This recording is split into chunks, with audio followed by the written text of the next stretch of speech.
And then we're going to go live on the stream now, okay? So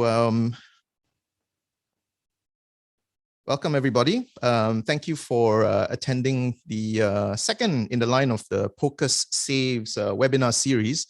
And, you know, I have, I suppose, a great panel here with me today.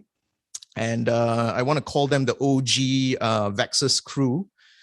These are all people who have been involved in the definition of VEXUS, research behind VEXUS.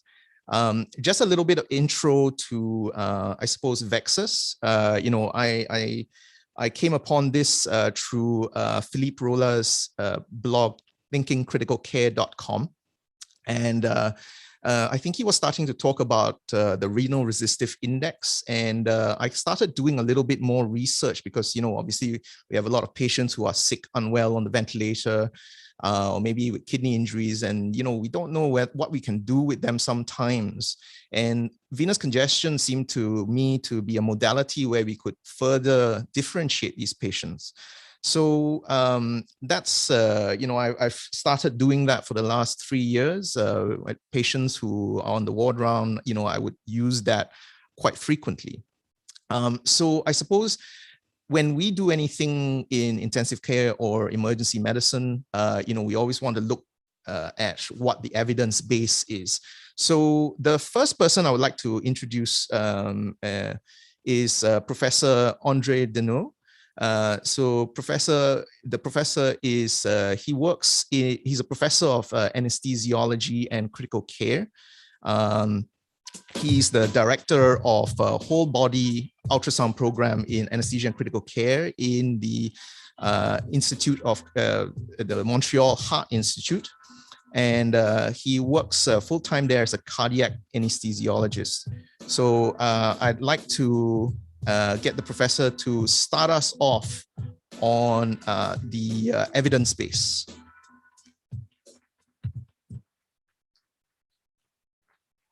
So, Professor Denault, over to you. Hi, my name is Andre Denault. I'm from Montreal, Canada. I would like to thank Nick Lim for inviting me to talk to you about the origin of the VEXUS score. I work at the Montreal Heart Institute as a cardiac anesthesiologist and a critical care physician.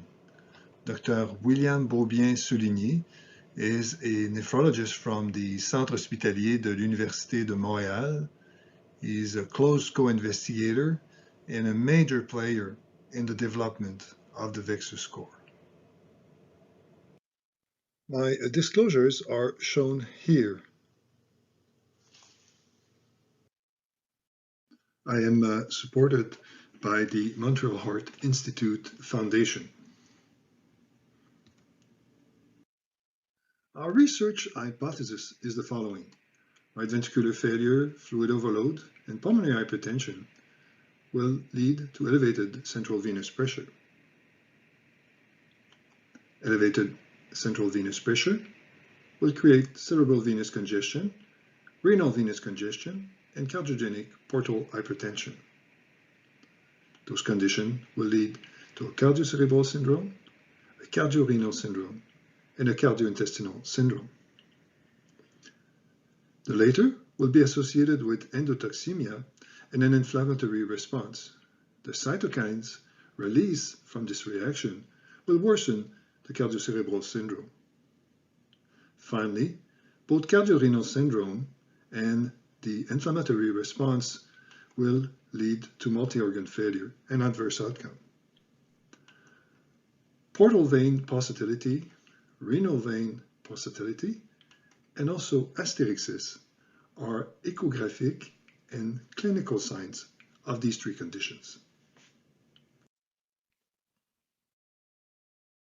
Dr. Beaubien-Souligny wrote this article, which presents a more in-depth analysis of the various ultrasound methods which allow for ultrasound detection of venous congestion.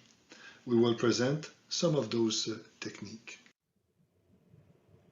Because of the high compliance, normal venous blood flow in the periphery is usually monophasic during the cardiac cycle.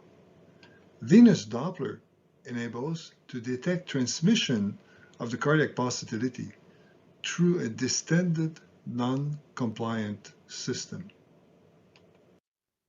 This is a patient I took care last week. He's an 80-year-old man, and I was called to perform anesthesia for cardioversion. Note on the parasternal long axis view that the contraction of the heart is abnormal, but also look at the myocardial brightness. This is amyloidosis cardiomyopathy. Look at the distended vein on the hand. The right-sided pressure are elevated. You can also confirm this in 10 seconds. Venous congestion is present by documenting abnormal, common femoral venous pulsatility. We will come back to this finding shortly. So these are the signs of elevated venous pressure and venous congestion on the hepatic vein, the portal vein, the intrarenal venous flow, and also the femoral vein. We started in 2015 exploring those ultrasound venous parameters in collaboration with Dr. William Beaubien-Souligny, who is ultrasound trained nephrologist, with a critical care physician, and with a cardiologist. Today I will discuss the progress that has been made by showing you some of those studies. Those studies have so far included more than 1,000 patients in which we evaluated initially the portal vein, then the renal vein, and currently the femoral vein. This is a normal portal vein using color Doppler, and with pulse wave Doppler, note the continuous signal. This is an abnormal portal vein using color Doppler. Note the pulsatile signal with pulse wave Doppler. You can identify the maximal velocity and the minimal velocity and calculate the pulsatility fraction. Portal hypertension in patients with cardiac disease is basically an ultrasound biomarker resulting from right heart dysfunction. It indicates an abnormal right ventricular arterial coupling. This is an example of a normal portal vein, which is continuous between 17 and 30 centimeters per second, and pulsatility more than 50% is considered abnormal. It is a sign of right heart failure. It is the best predictor of elevated bilirubin in heart failure, and is also associated with poor outcome in cardiac failure. Our first report of portal hypertension in cardiac surgery was in 2017. We reported 14 patients and described how to make the measurement with transthoracic or TEE. In 2020, however, we report another technique which we think is the fastest way to detect venous congestion, right heart dysfunction, and pulmonary hypertension. Doppler interrogation of the femoral vein is a very simple method that takes less than a minute.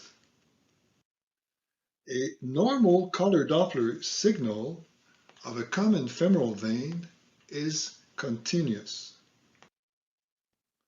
Using pulse wave Doppler, we will observe a normal continuous signal that varies with respiration. We call this respiratory modulation. If the common femoral vein is pulsatile, you have abnormal elevated venous pressure. Using pulse wave Doppler, we will observe a non-continuous or pulsatile signal. We call this cardiac modulation. Those signals are seen in any patient with right heart disease and/or pulmonary hypertension. In 2018, we reported our retrospective experience in 102 cardiac surgical patients. We observed that in those patients that the change in creatinine in relation to the change in fluid balance was linearly related, indicating that in patients with portal pulsatility, creatinine improves when fluid is removed. Techno-1 was our first prospective study.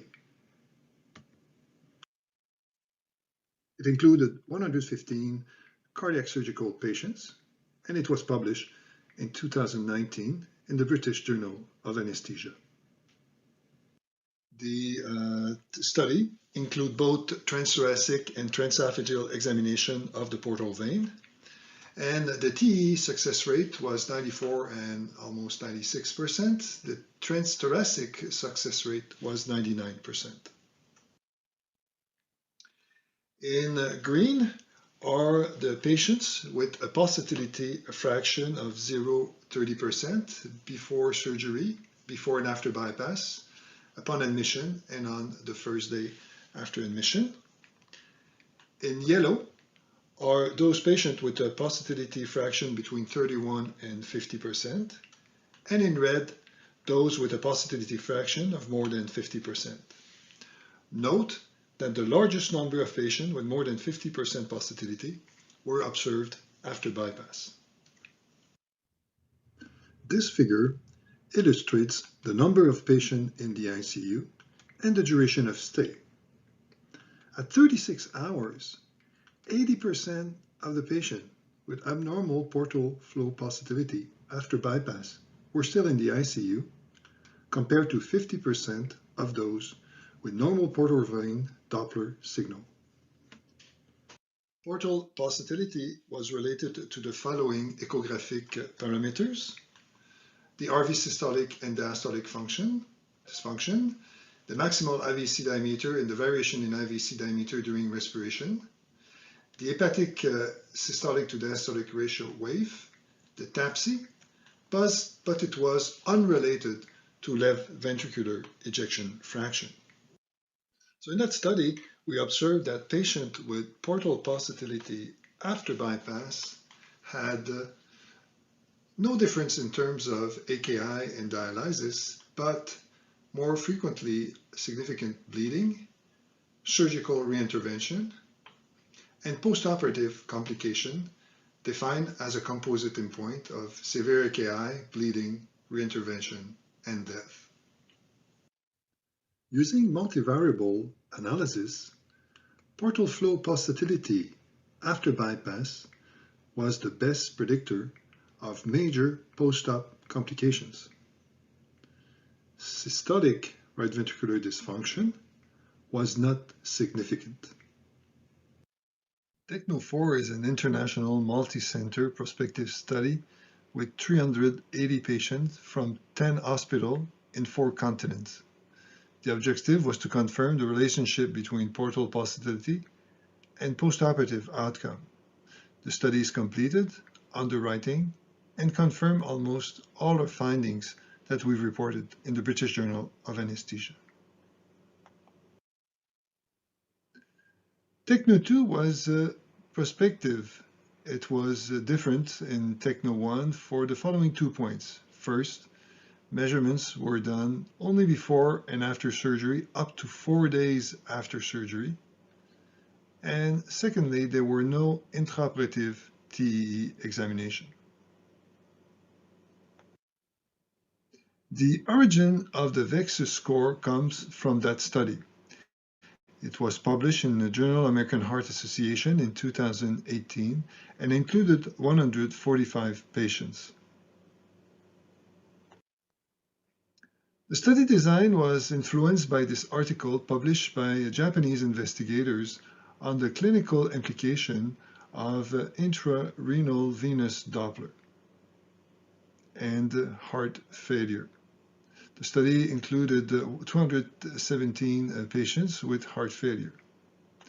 In 117 patients, the renal venous Doppler was continuous, and none of these patients were dead or rehospitalized after 1 year. In 51 patients, the Doppler signal were biphasic, and about half of those patients had complication.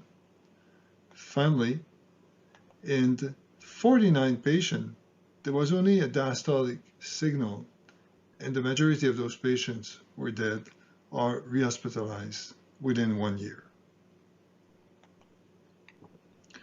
The authors found the renal venous Doppler was better than any cardiac 2D or Doppler echocardiographic measurement in predicting outcome.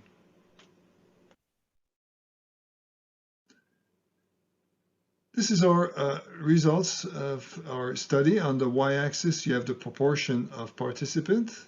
On the x-axis, before surgery, ICU admission, day 1, day 2, and day 3. The success rate to perform portal vein Doppler was again very high, and for the right kidney it was almost 95% and a bit less, 85% for the left kidney. These are in green the portal positivity, in light blue the patients with renal and moderate venous congestion, and in dark blue those with severe venous congestion. Note, in terms of portal positivity, that a peak was present on day 2. The peak was also present for moderate renal venous congestion on day 2 and day 3. However, severe renal venous congestion was mostly present on day 2. In terms of predictor of acute kidney injury after cardiac surgery, the portal venous flow pattern, the intrarenal venous Doppler pattern, pattern number 3, and also the renal resistance index were independently associated with acute kidney injury after cardiac surgery. So following the TECHNO-2 study, we reanalyzed the data and tried to look at the combination of the venous Doppler signal and try to identify those associated with the highest specificity in terms of predicting acute renal failure. So we call this the venous excess ultrasound grading system, or the VEXUS score. So by combining multiple venous Doppler assessment, we came with this combination. So first, if you look at the inferior vena cava and the value is less than 2 centimeters, there's no congestion. However, if the IVC is more than 2 centimeters and you have any of those abnormalities, a reverse in the hepatic vein Doppler, a portal positivity of more than 50%, or a grade 3 in the interlobar renal vein, then the probability of developing acute kidney injury after surgery increased significantly, and those measurements were better than the use of central venous pressure alone. So why is there an association between portal positivity and these signs of venous congestion with postoperative complications? The cardiointestinal syndrome is explained in this article by Sundaram in Circulation 2016.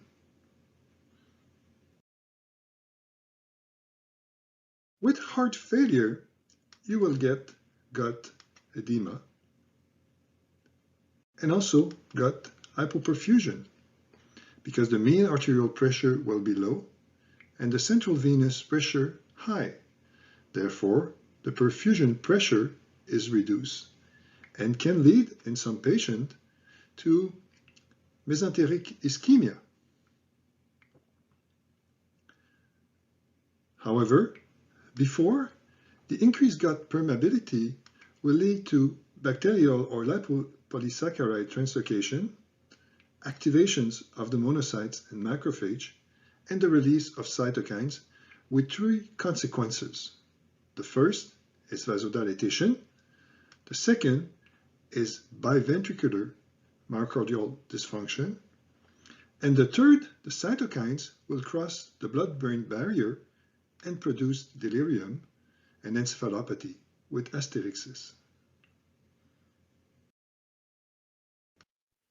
In conclusion, right heart failure is associated with significant mortality. Therefore, rapid recognition is essential through means of right ventricular pressure or central venous pressure waveform analysis and detection of signs of venous congestion on ultrasound. The principal mechanism associated with poor outcome in right ventricular dysfunction most likely involve the cardiointestinal syndrome. The cardiointestinal, renal, cerebral syndromes are likely to be worsened by non-recognition of their presence and non-ultrasound guided fluid and hemodynamic management. Learn and teach how to examine your patient, go beyond the heart, and personalize your treatment by integrating whole body ultrasound to your practice. Future studies are definitively required to determine the promising impact of such an approach. Thank you for your attention and your invitation. So thank you very much, Professor, for that presentation. I think you've given us a good indication of the evidence base behind what people who practice VEXUS, are predominantly interested in looking for. So I suppose to start off, would it be fair to say then that these indicators, portal pulsatility, renal vein pulsatility, these are all really markers of badness in the patient? Yes, and in fact, what they are telling us is that they're just telling us that the right atrial pressure is elevated, okay, is abnormally elevated, but it does not necessarily tell you why. So that's why it's only part of the answer. It just tells you it's elevated, because it can be elevated because you have right ventricular dysfunction from fluid overload. It can be elevated because you have a severe pulmonary hypertension. So for us as a clinician, the next step is saying, oh, now we're dealing with someone who has high venous pressure. So why is that? And then decided what would be the best treatment depending on the etiology of the elevated venous pressure. Thank you for that. Just coming back to when we sent out the Google form for all the attendees, so there were a couple of questions. A lot of the questions were about the evidence base, and you obviously have covered that. And I suppose the thing that a lot of people are asking is, who can we use it on and who can't we use it on? So what are your feelings on that? Yeah. I would say it's pretty universal. Like, for instance, it's like asking who should we examine and who should we not examine, basically. So basically everyone deserves examination. And I think these signs are so relatively simple to obtain. And as you saw, for instance, for the portal vein, the success rate is very high. And now currently we're looking at the femoral vein, which is even higher, because it's very easy to find a femoral vein. It takes a few seconds. So I think in any patient who is critically ill, any patient in which you consider you have an abnormal creatinine, for instance, where you're wondering, should I give fluid or should I give diuretics? I think any patients in which you have this question, they would deserve to be examined.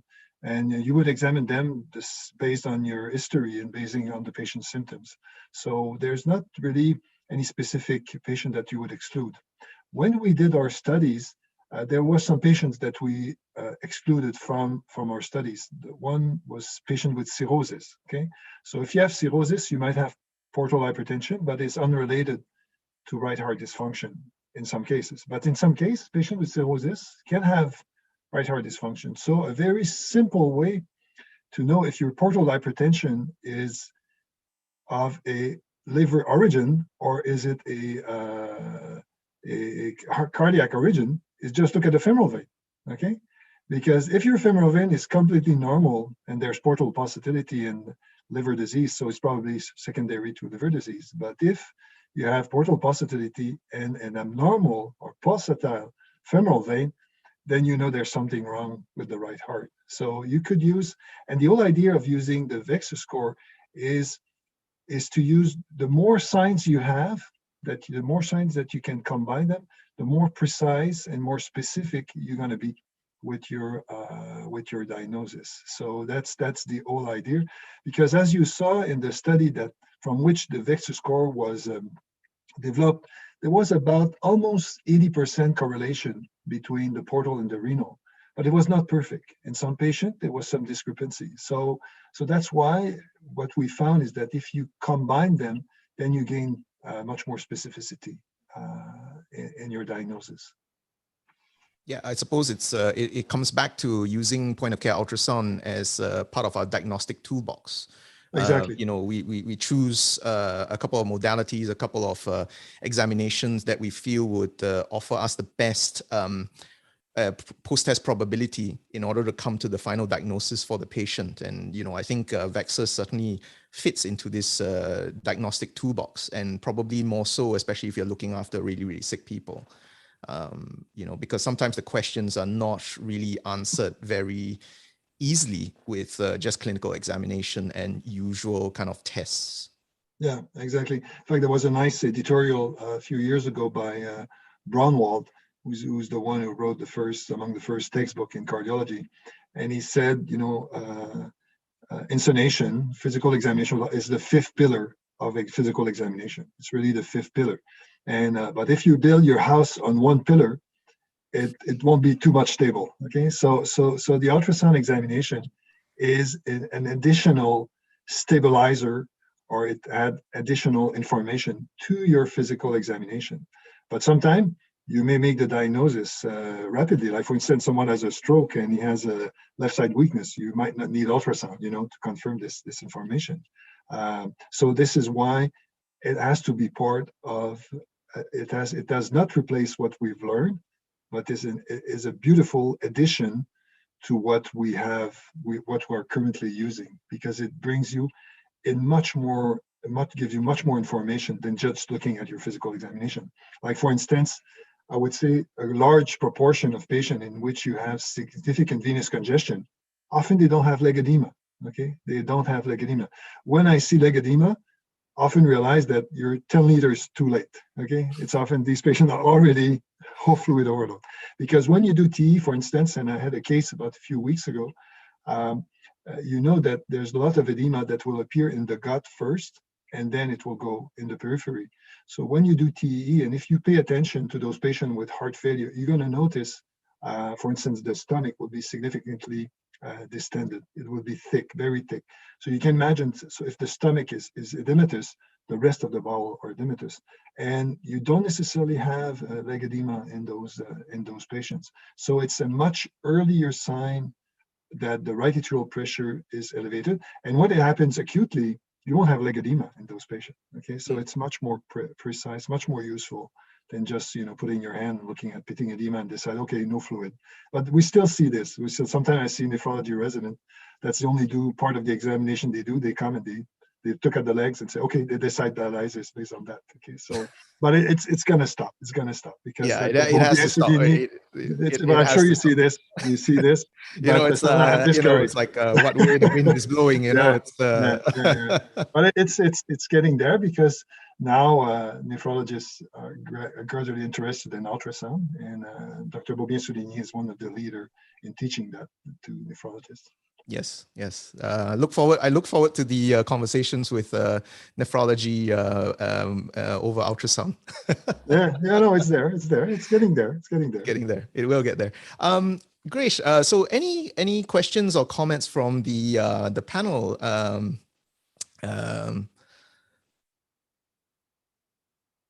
Or maybe one question I may ask to Korbin and Philippe is that one of the questions that came out is that what about the other patients? Because, you know, we validate this in cardiac surgical patients, but I know that Korbin and Philippe has looked at this in non-cardiac surgical patients. And maybe you may want to comment if you see what are your findings and your observations in those non-cardiac surgical patients. Yeah, I use it every day in the emergency department.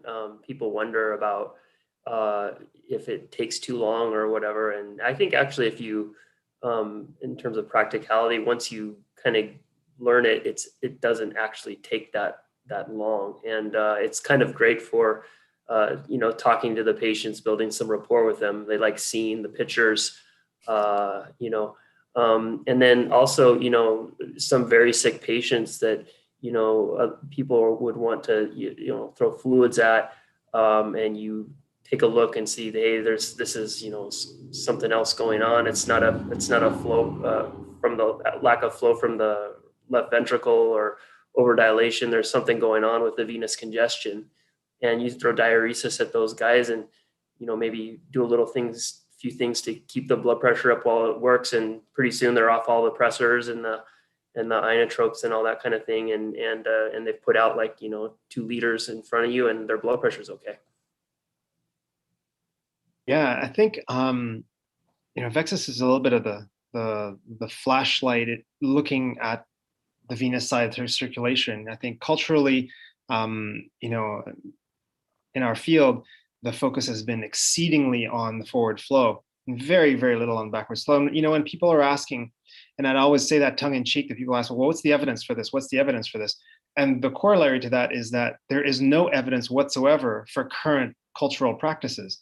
Everything is decided, you know, whether diuretic or not, is completely lacking evidence. So at least here, and I think the interventional studies are coming, you know, but at least here, what I think the VEXUS really is it's like an alarm signal, you know, and at VEXUS 0-1, you're pretty much in the green. VEXUS, you know, 1-2, you might be getting yellow. And by the time you're hitting VEXUS 3, you have a red. Now that doesn't tell you monosynaptically to do something like just give Lasix, but like André had said, it's an alarm. It's like, okay, something's wrong. You better figure it out and do something about it. Because what we do know, the evidence is that if you allow, you know, a high VEXUS score, you're going to do damage. And what's, you know, been proven is the kidneys, and André has data on delirium, but clearly this isn't a good thing. So that is evidence. And for, you know, current, you know, traditional, if you will, management, it's completely haphazard. There's no absolute, you know, guidelines at all on this, because no one is largely looking at. Even high CVPs don't generally tend to have people react and say, well, we got to get that CVP down for the kidney's sake. Usually it's the other way around. The kidneys aren't doing well. Well, let's keep giving fluids and cross our fingers is the general approach to that.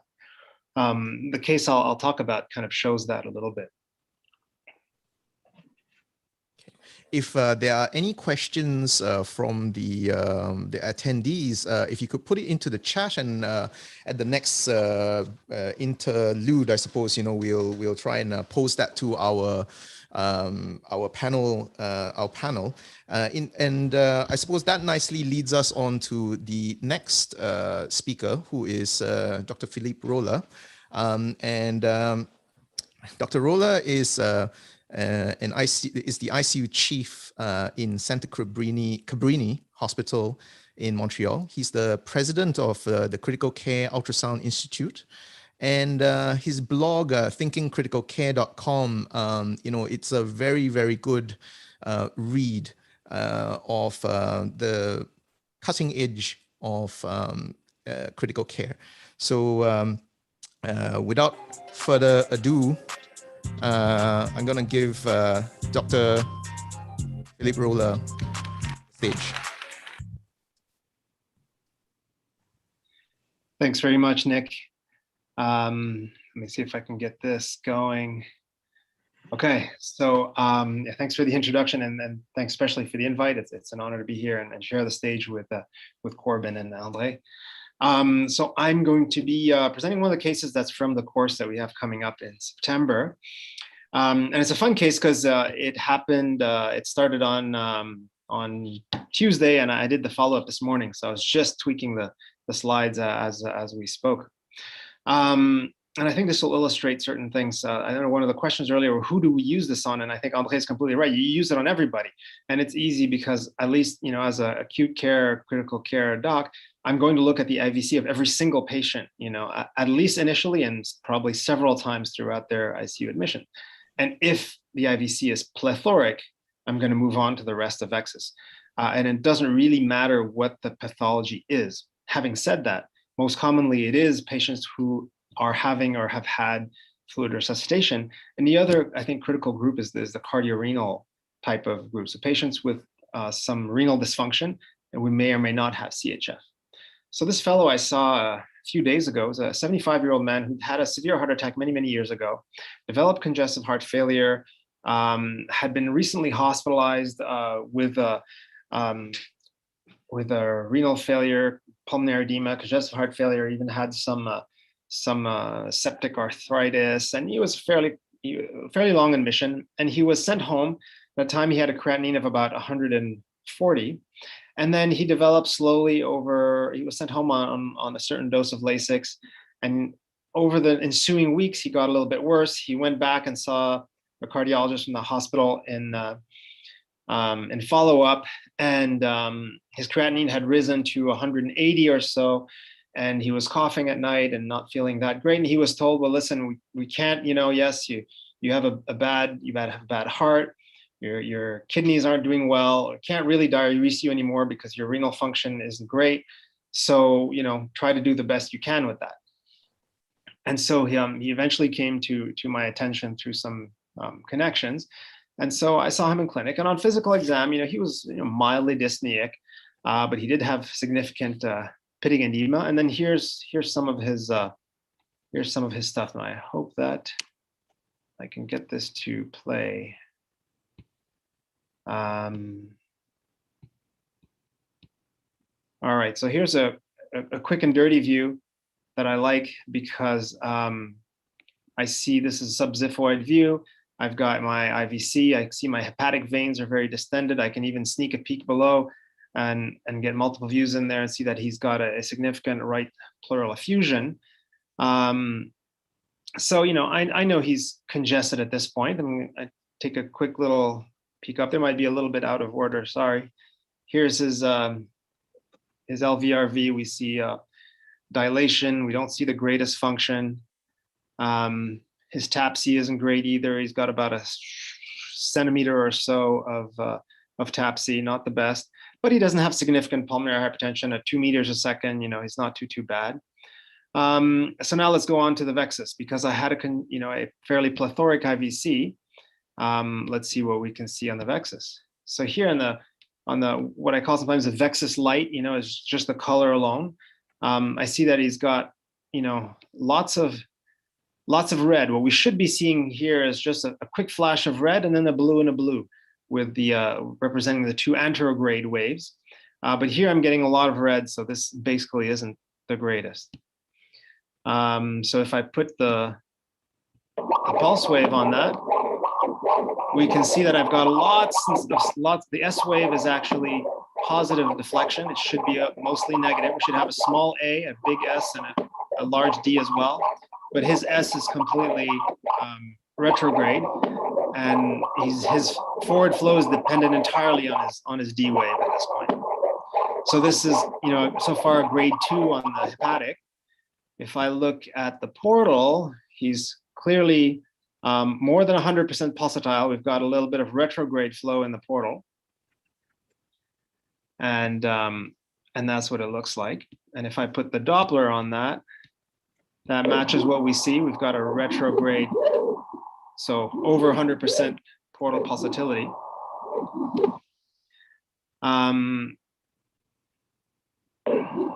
No, I think I have 2 of those. And then if we look at the intrarenal venous Doppler, he wasn't the easiest to image, and that admittedly so is the hardest part of the VEXUS exam. But I did manage to catch just a little venous exchange, which matches. He had a biphasic flow in the intrarenal venous Doppler. Usually you see that both arterial and venous in the same trace. So this would represent, if you just look below, it would represent, you know, a discontinuous and monophasic flow, meaning only one phase diastole where we've got forward flow. So indeed, his labs weren't the greatest. Creatinine was 186. His bili was slightly up, and as André noted earlier, this is, you know, one of the numbers that correlates with outcome in congestive heart failure. And then, so what did I do? I doubled his diuretic, and I followed him up 3 days later because I wanted to be sure things were headed in the right direction. So this was him earlier today. So we can see that he still has that effusion. He's still fairly plethoric, so that hasn't been cured. When we look at his hepatic, still you know, police siren sign, blue, red and blue happening.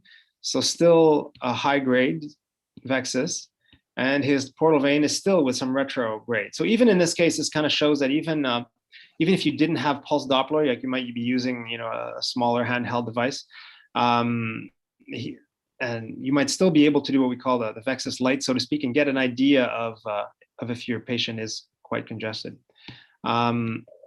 On actual color Doppler, he still has a biphasic flow. So he's not yet out of the woods, but he felt better. He was 3 kilos down, and his creatinine is down to 161. So I think just a nice example that it's easy to decide that if I knew in this case that this patient had clear signs of congestion and enough congestion to affect his renal function. So I was not afraid to diurese him. And so I saw him today, and now I'm keeping him still on this higher diuretic dose until he gets stable. And I anticipate that this will continue to drop. So this is one of the groups of patients in which I use VEXUS, if anything, as a cornerstone of management. Thanks very much. I think, yeah, that is a really interesting point that you've made there, Philippe, because, you know, when someone sees a creatinine of 160 or 180 and the patient is on diuretics, the first thing, and it's almost like a primal instinct, is to actually stop the diuretics. And even worse, you know, give them more fluids to worsen what is already a cardiorenal type picture. But you know, it only seems to go one way, that they would stop the diuretics. They don't think that, you know, it's a possibility that this is a cardiorenal kind of physiology that they are dealing with. How common do you think this is, or how often do you see this in your unit? In my unit, we are a fluid sparing unit. We don't see it often in my unit. How often do I see this? On the wards, because, you know, we do often ward consults, or I've developed over the last couple of years essentially a palliative, in a sense, a congestive heart failure clinic. And I get referred from the emergency and from the wards patients with similar things. This isn't common. This is exceedingly common. If anything, it's almost the rule. Like you said, this instinct, and it's an instinct I think we have to break, because it's interesting, because if you look at the literature, there's a nice paper by Denault, I think it's a 2009 paper. And this group, you know, took like thousands of cardiovascular patients, and they plotted out their CVPs versus their renal functions. And it's really clear that, you know, if you're starting to, the turning point of that curve is around 6, and somewhere between 6 and 8 or 9, 10, it really starts to go up sharply. So this sort of religious belief that, you know, fluids will cure every renal dysfunction is completely insane, and it's not based on anything. If anything, it contradicts the available evidence that we have. So unless someone, you know, and I'll tell my residents this, you cannot give fluids to renal failure unless you can prove to me that they have a really truly low CVP. That means that, you know, you lie them down flat and you can barely see their JVP if you don't have, at least that, if you're not doing bedside ultrasound. Because, you know, with what we know, giving fluids to patients whose CVPs are over 6 to 8 is more likely than not harming them, with the exception of perhaps the severe pulmonary hypertension patient who have found a compromise in between forward and venous back pressure, who may need a little bit more. But outside of that, the vast majority of people are unhappy with their kidneys are unhappy with CVPs above 6. Mm. Yeah, that's I work in a tertiary referral center, so we get patients from all over, and usually it's because the peripheral hospitals don't have access to dialysis, and we usually get them in, and when you do the VEXUS on them, they've already had 20 liters. I remember one guy who had 20 liters of IV fluid, and he was coming down for dialysis because just his creatinine would not come down, when you actually put him on diuretics, and we put him on an infusion, and we got him down, I think like about minus 8, minus 9 within 2 days or so. This guy started making urine. He was just so congested that and this, as you said, this dogma that if someone has renal failure, you gotta blow out the kidneys with fluid. I don't think that's a valid way of practicing. In this modern day and age when so many other modalities are now available. I don't know, maybe I'm being a bit controversial there, but I don't know. What do you think about that? Yeah, I think there's a lot of things that we do that are highly physiologically inappropriate. But that's one of the worst for sure. Yeah. Coming back to I suppose the image acquisition, I suppose, and all that, because we've got quite a few questions there from attendees about like what is the I suppose learning VEXUS. I've done it with the subcostal route. I've done it with the right upper quadrant, using the right upper quadrant view as a window. How would you approach the VEXUS study? I usually, obviously, I start subxiphoid for my IVC. That's usually my start point. But if I really want to, it's easier to go laterally because in the same view, you're actually going to have your portal vein, your hepatic vein, and your IVC all in the same view. In terms of doing the Doppler, it's easier to go laterally than it is. Sometimes due to the angles, even the subxiphoid angles aren't as good in terms of you're less in line with the vessel. So I definitely go laterally if I really want to be precise. Okay, and in terms of probe, what would you use? If I'm going to really try to do the best, then I'll definitely use an abdominal probe because you're not going to get any intrarenal stuff with a cardiac probe. For the portal vein, it doesn't really matter that much, but if you're going to use one, then you might as well just use abdominal probe. Yeah, so abdominal probe for the study. One comment I have on that is it's inconvenient. You can't actually use the phased array probe. You just have to change all the Doppler parameters for abdominal velocities. But it's nice doing it because you do get the EKG trace then for reference. Yeah.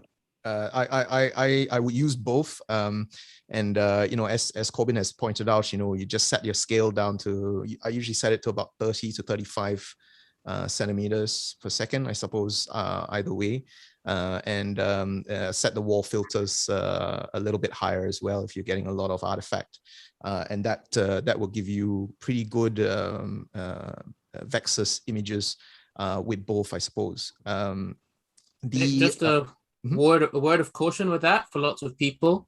If you're relying on the waveform pattern, I suggest you slow the sweep speed down to 25 millimeters per second, because otherwise your standard echo Doppler is set to about 50 to 100 millimeters per second, and it kind of stretches the waveform out, and it might not look quite the same. Cool, good tip there. Philippe, I suppose coming back to you, just about the I suppose the bugbear of all the VEXUS studies, the renal the renal flow. You know, we've had a lot of people, and a lot of people that I suppose have tried to teach VEXUS to. They find the renal exam, I suppose, the most challenging. Do you have any good tips for them? Just you have to be patient and put in your 10,000 hours for that. You know, it's just, if you have a patient who's dyspneic in the ED, just forget it. It's not going to happen. There's just too much movement. Then you have to kind of get used to having a quick finger to freeze the screen, because if you can just get two decent, you know, arterial waveforms and the matching venous patterns, then you just want to freeze it. So that's all you really need, let's say. That's just the 10,000 hours, because you have to make sure you're satisfied that the image you've generated is kind of real and reliable. So you have to put in your time. Having said that, you know, if you have a plethoric IVC and a pulsatile portal vein, you know, big hepatic veins, you know, I'm not sure that the intrarenal is really going to add a lot. Sometimes in these very complicated patients, you know, you've diuresed them, their creatinines come down, and then maybe it's starting to bump up. Maybe those are the ones where I really want to see, have I gone from a mono to a biphasic? But you know what, like, you can tackle that a year or two down the road after you've done 10,000 VEXUS exams, you know? Yeah. I think the practice is really the key, isn't it, here? Thank you so much, Philippe. Are there any other, there's a question here from the group. So can we have some details about using the femoral vein? Yeah. Well, I can answer that. Pleasure. So the femoral vein. So this is not something new. It's been known by radiologists for about 30 years, and the relationship between the pulsatility and the right heart failure, that's been reported quite a while ago. We just got interested into that because during we have an ultrasound fellowship, and we send our fellows with the radiologist, and he teach them, and then we start looking at it, and it correlates very nicely. So we're actually doing a prospective study, but so far the reported specificity of the femoral Doppler pulsatility to detect right heart dysfunction is more than 90%. So it's very, very high. So there's two ways you can do it. You can do it the same way as the portal, and like Philippe was mentioning, you can do it qualitatively. So you just put your linear probe on the femoral vein, and you just open the collar. And by the way, sometimes you just put the linear probe, you look at the vein, and you'll see it pulsating, okay, in front of your eyes, okay? And a little tip is that if you get the femoral vein and you see the saphenous vein, sometimes you'll see the valve that is pulsating, and you know you have right heart dysfunction right away, nothing else, okay? 2D, okay? Then if you're not sure, you can put the collar, but just make sure that you're not too perpendicular, otherwise you won't have any good collar signal, and bring down your velocity scale less than 20 centimeter per second, even I would say 10 centimeter per second. Then if you want to measure your velocity, if you want to have a quantitative value, and just to come back to what Korbin was mentioning, some vendors you can put the EKG on all the different Doppler modalities. You can put it with the abdominal, you can put it with the linear. There are some vendors that allow you this, and sometimes it's just to know how to play it. But you can I put the EKG when I look at the femoral vein. And then what you do, you just go longitudinally, and you just align your Doppler signal. And then with the vascular system, it will correct your angle, okay? And you'll see on your screen a little number, it's gonna be written AC 60, for instance. That means angle correction 60. So it corrects the angle to your Doppler velocity. And then you can get the velocity signal, and then you can follow it and see the change. So basically, if ever you're interested, the reference I mentioned is a paper we published. There's basically 4 types of signals. The first one is just perfectly continuous, and then it just goes down a little bit with respiration. As you take a deep breath in, you increase your abdominal pressure and the velocity goes down. Okay, so that's the perfectly normal signal. If you're hypovolemic, what you'll see is that you'll see a signal and then it will completely disappear because you have a IVC collapse, okay, and the abdominal pressure just collapsed the inferior vena cava. So that means you're really, really empty, okay? And then as you start to having right heart dysfunction, as your CVP goes more than 7 to 8, and that's really the number where you're going to start to have pulsatility, you're going to start to see pulsatility with some degree of respiratory variation. And when it's very, very severe, the signal will become like an hepatic vein. Okay, it will become biphasic, exactly like the signal that Philippe was showing at the beginning. Because remember, the femoral vein is not too far from the hepatic vein. So if the pressure is very high, you'll get exactly the same signal as an hepatic vein in the femoral vein, which means that it's abnormal. So that's how you do it. I suggest when you do it also look at both veins, because if on one side there's no signal or it's flat and the other one is pulsatile, that means that you have an obstruction, okay? That you may have a thrombus, okay? So that's also useful for that purpose. So the same way you look at these veins, when you have someone in respiratory distress and you wonder, is there a clot, is there a pulmonary embolism? Just pay attention, look at the aspect. And if it's pulsatile, you'll see it right away. You'll see it right away. You'll see the pulsatility just on 2D very rapidly. So that's a bit, and we describe it in more detail in the paper we wrote in Critical Care Exploration last year. Yeah, that's a very good or concise examination. You know, it's like the canary in a coal mine, and then it may actually, you know, you could actually use that as a I suppose an impetus to do a more in-depth exam, I suppose, if you're still not too sure. Yeah. So I would say, you know, when you have, if you have access to CVP, but CVP looks normal and the femoral vein is completely normal, I stop there. You know, you could even stop there because the chance you're going to have a portal pulsatility is very, very low. Okay. But we're currently doing a prospective study and we'll be able to provide you exactly with the numbers. The other things also is that it can change with mechanical ventilation. So if you intubate a patient or not, like what you notice on the portal pulsatility study we did, you notice there was much more pulsatility after the induction of anesthesia pre-bypass than the day before when we examined them when they were not intubated. Okay, so probably with mechanical ventilation, you increase your pulmonary vascular resistance, increase your atrial pressure. It's normal that you're going to increase some degree of venous congestion with mechanical ventilation. That is normal. And when we extubate them, that can change. So there's some change, physiological change that you can observe in this using those signals. Thank you so much. Any further comments from the panel? Anybody have any thoughts about the femoral vein study? I have more a question for Andre and Phil and Korbin, actually. Can you be VEXUS positive without right ventricular dysfunction or a raised right atrial pressure?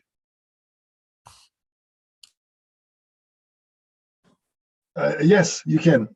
Because, and one example could be, for instance, in liver transplantation, you can have IVC stenosis, okay?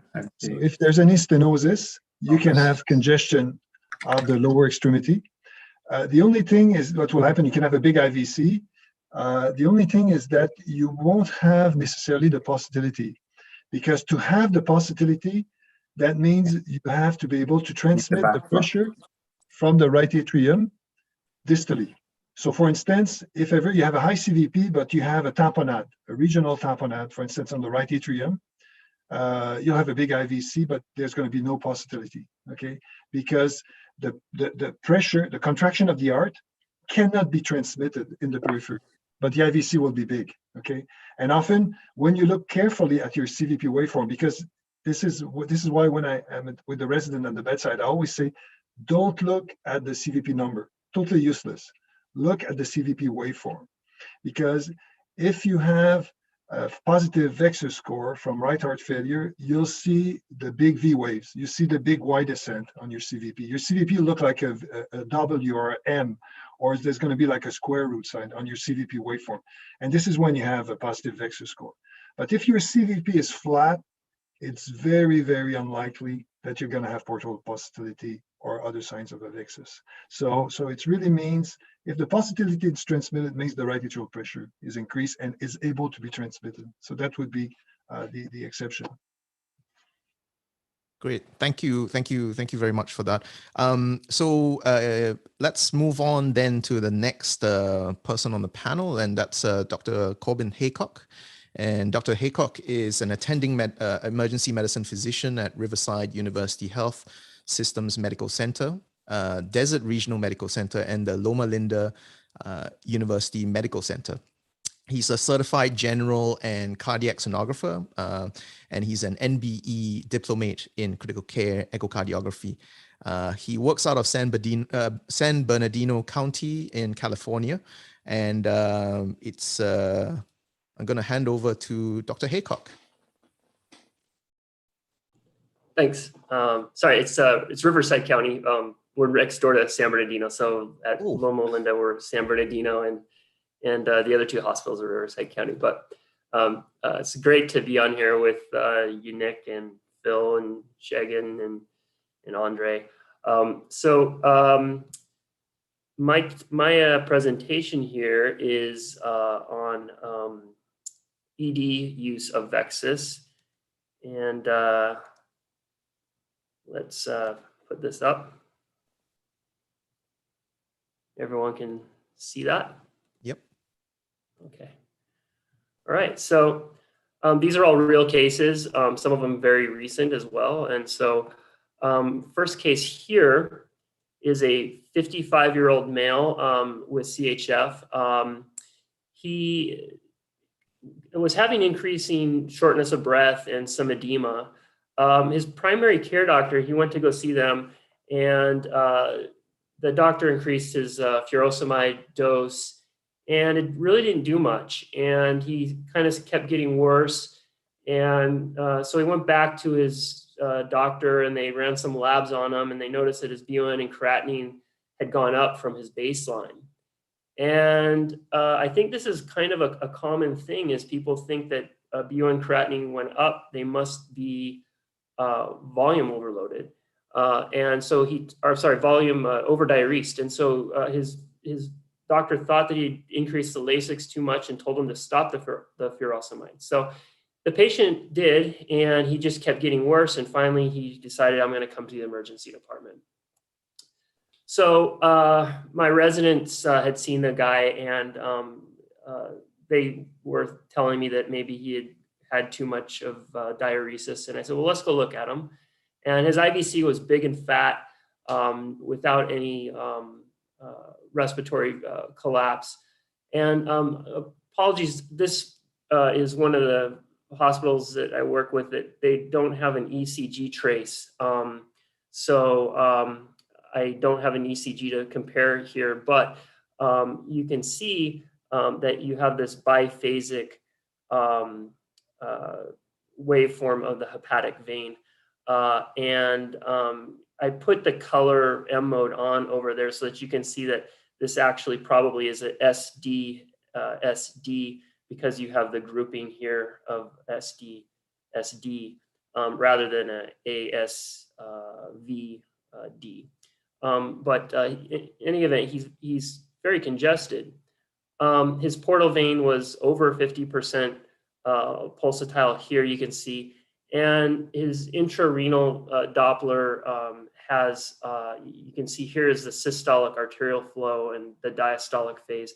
And he has no forward flow, only diastolic forward venous flow through his kidneys.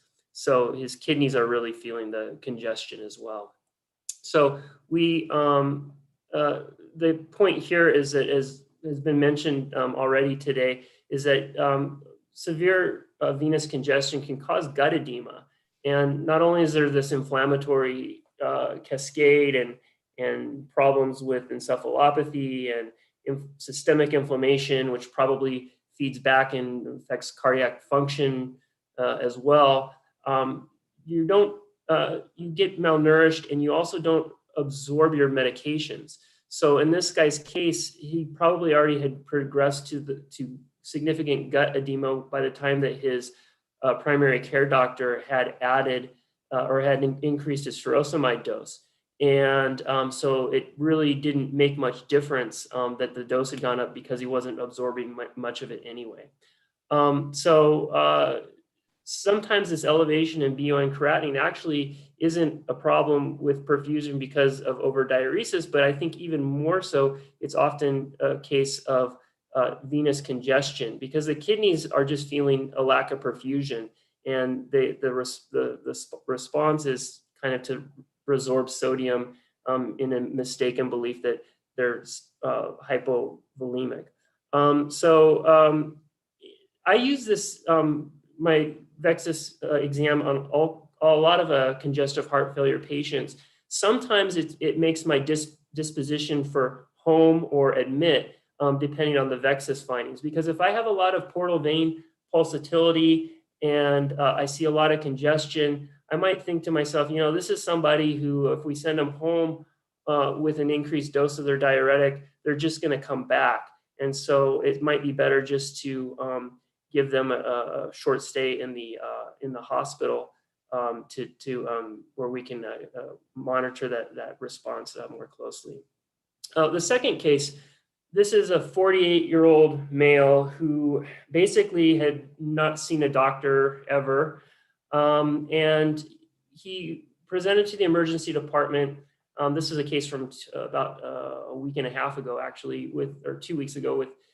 He just hasn't made pee. He thought that maybe something was blocked, and he felt like he had to go pee, but he had made just a few cc's of urine for 3 days, when before he felt that his urine output was okay.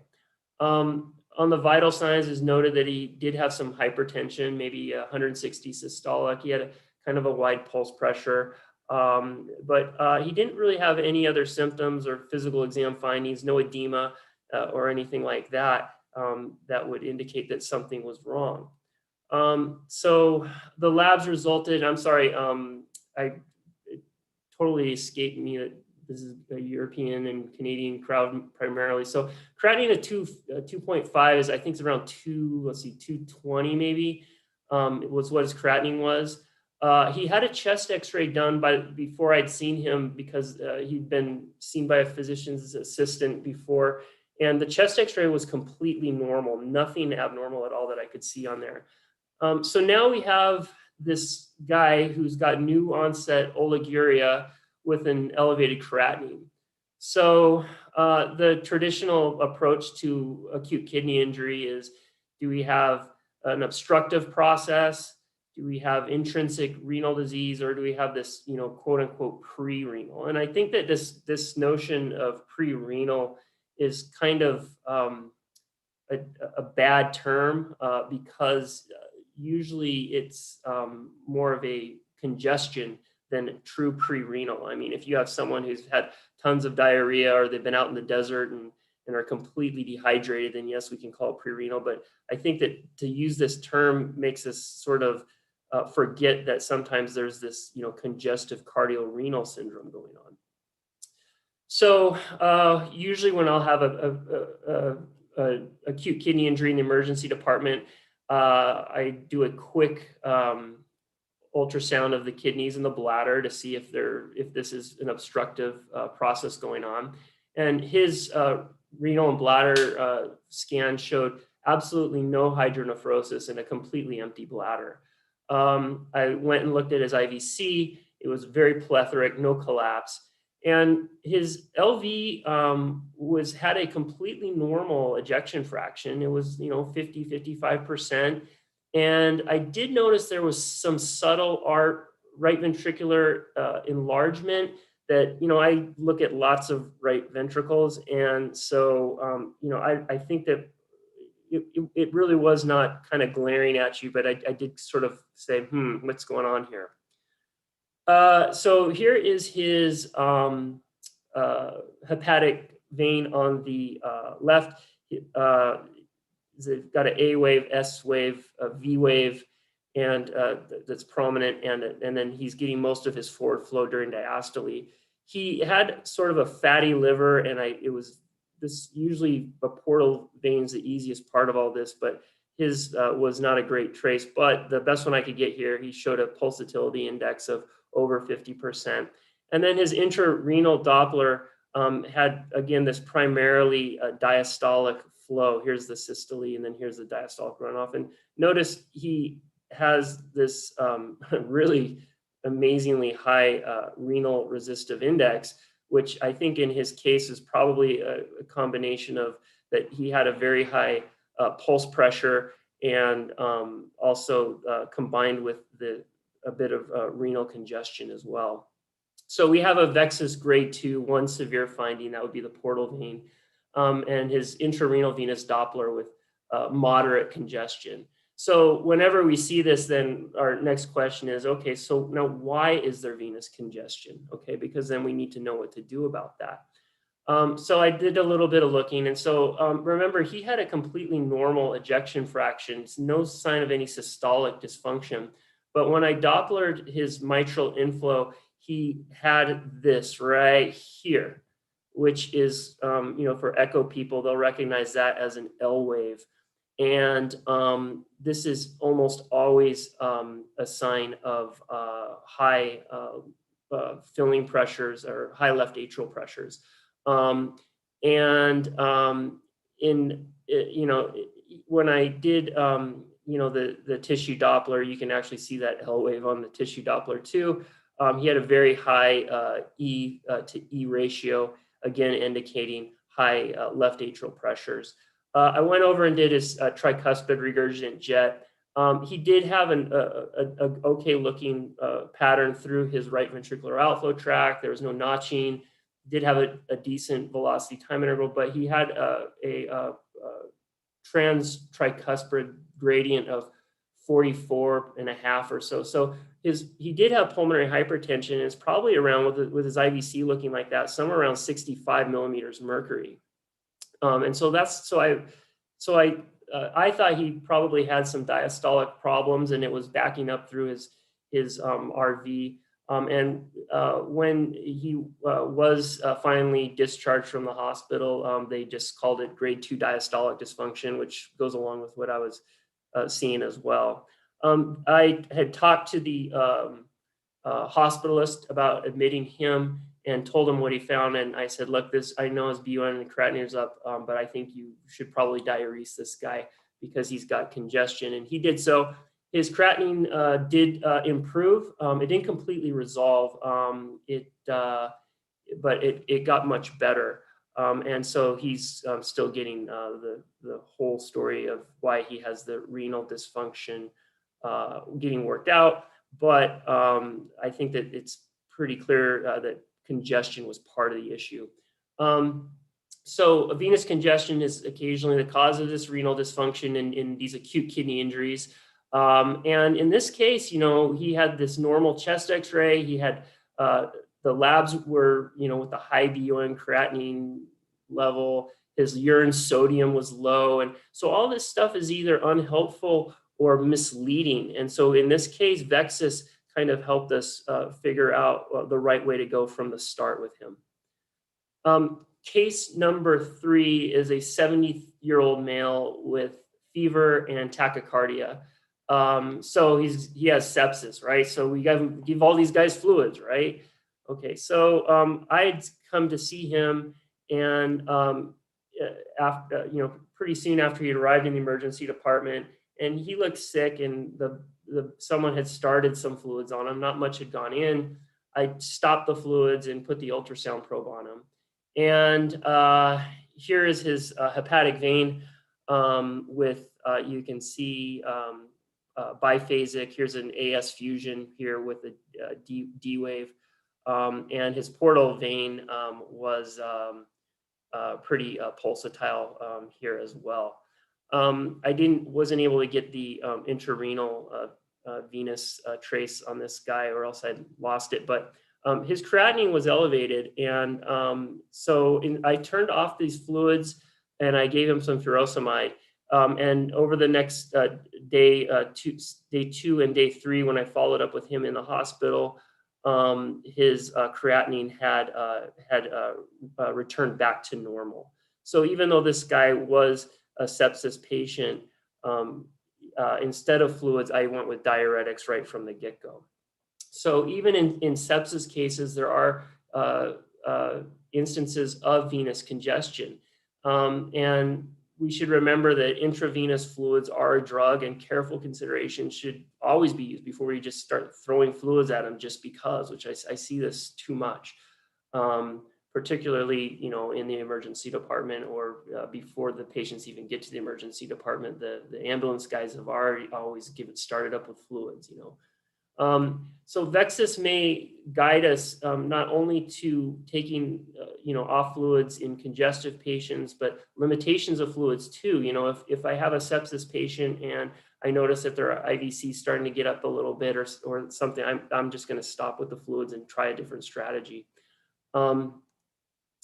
Case 4, a 68-year-old male who comes in with tachycardia and hypotension. And he wasn't the best historian. All he could say is he has history of some sort of heart problems. He had a little bit of confusion and everything, I think, because of the hypotension. I put the probe on and noticed that he had a septal shift right off from the get-go. I had a couple more looks around. His LV and RV were sort of getting squished by what's going on the right side. His right ventricular outflow tract Doppler showed a mid-systolic notch, and he had clear signs of pulmonary hypertension that looked like it was pre-capillary pulmonary hypertension. So he had a big plethoric IVC with a hepatic vein that was quite plethoric as well, probably because of this is chronic elevations in his right atrial pressures. Again, he has, to and fro hepatic vein waveform. And here, this was his intrarenal trace with a biphasic, venous pattern with a very high renal resistive index there as well. So diuresis was started. This is a trick that a long time ago Andre taught me, was to do the milrinone epoprostenol medneb. So his hypotension rapidly resolved after this. His creatinine resulted at 3 times what his baseline was. And I gave him a huge dose of Lasix,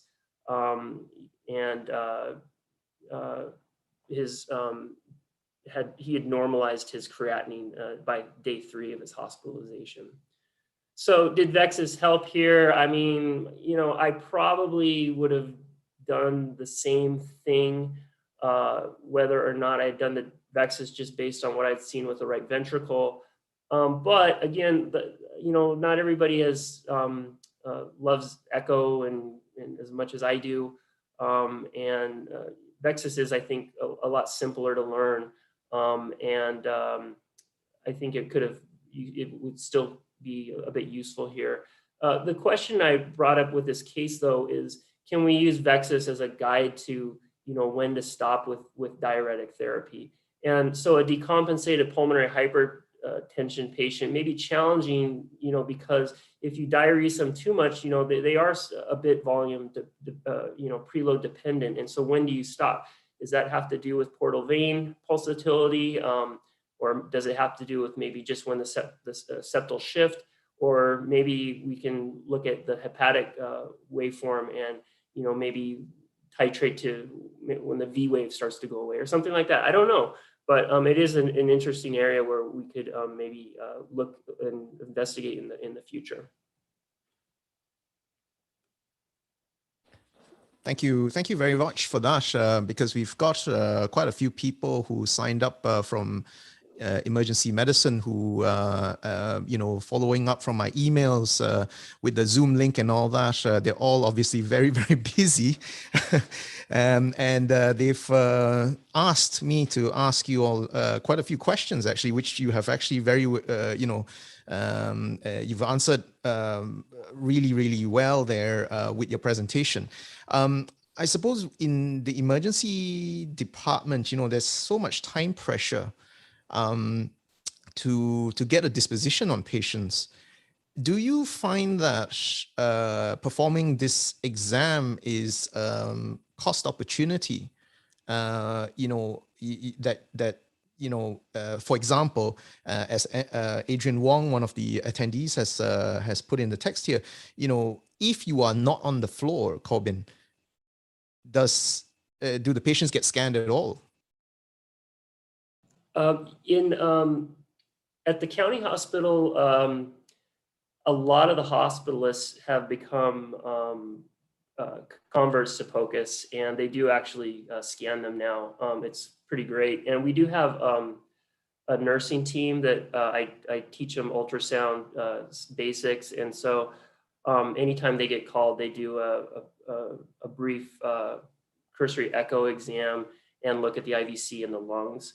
And so at the county hospital, yeah, people get scanned a lot up on the floor and followed up that way. At Loma Linda, I think probably on the floor, not so much, but I do have some of the ICU colleagues that do the VEXUS now as well. And so it does get done at the hospital in Palm Springs.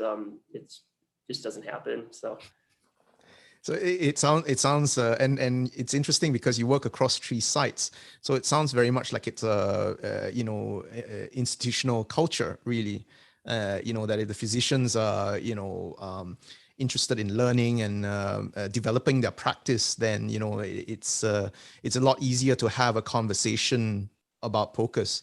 As opposed to, hey, look, I did this exam, and all you can see is like the 1,000-yard stare, and they're kind of like they just blanked out what you've actually just spoken to them for the last 5 minutes for. That's really, really, really, really interesting. And I suppose I followed you on Twitter for a while. Sorry, I'm one of your Twitter stalkers. But I often wondered, with the amount of ultrasound that you do, do you get to see many patients?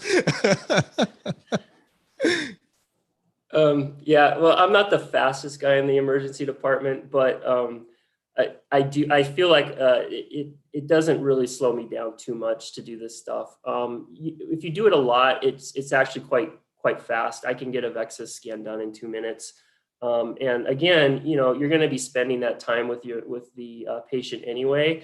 And I think they like having the probe put on them and have you showing them what you're doing and explaining to them what you think you're seeing.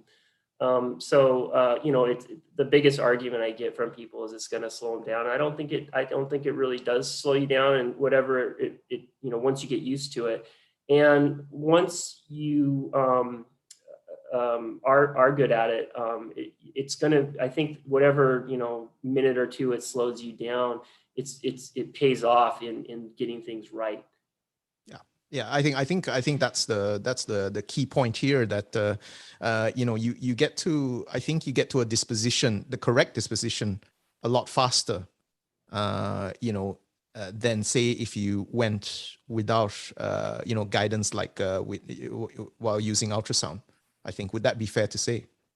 Yeah, and the other thing is, I think that learning this stuff and how to use it and putting it into practice actually makes you understand what's going on with the hemodynamics, and you become a better doctor, and you're able to tweak things in the right way.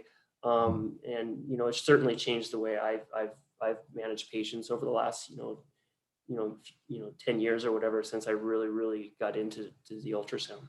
Yeah, I have to agree with you. I'm just being the bad guy here and advocating for the what you've probably heard from other people as well.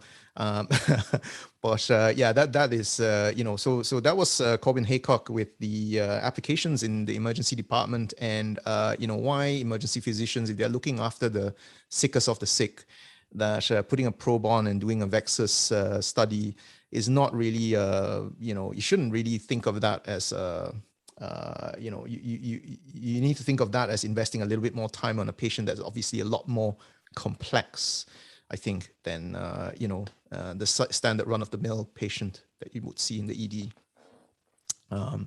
Any questions or any comments from the other panelists? Korbin, very nice presentation. An interesting feature on your second case, when you presented this patient who had portal pulsatility and the hepatic vein, the S wave was smaller than the D wave, okay?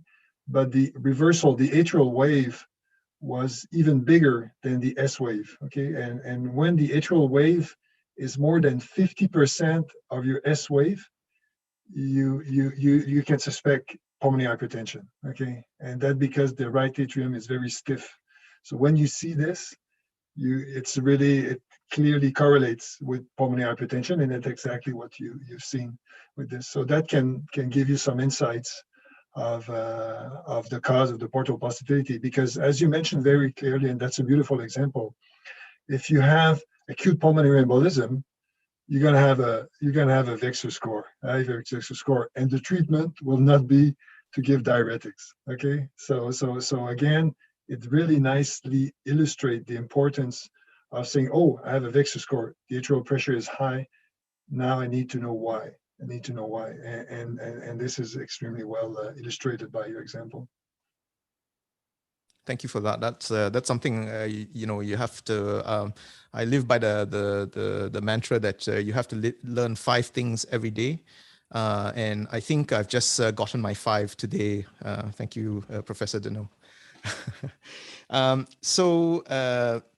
The next panelist I would like to introduce is Dr. Segun Olusanya. And Segun is an intensive care specialist trainee. He works currently in the National Hospital for Neurology and Neurosurgery in Queen's Square in London. He is an editor for Life in the Fast Lane. He's an editor for The Bottom Line, basically an evidence-based medicine blog on the internet. And he is all over FOAMed, and if you haven't heard of Segun, you haven't been on Twitter for a little while. So Segun wanted to be introduced to the Swan, with the Swan. Thanks, Nick. So without further ado, I'm gonna give you Segun Olusanya. So thanks very much for that lovely introduction. What I thought I would talk about is a case that illustrates the use of VEXUS in the ICU. So I will start with the case history before showing you the images. So I was on call in a tertiary ICU when I was referred a patient for admission, with the story being that he had suspected ischemic bowel.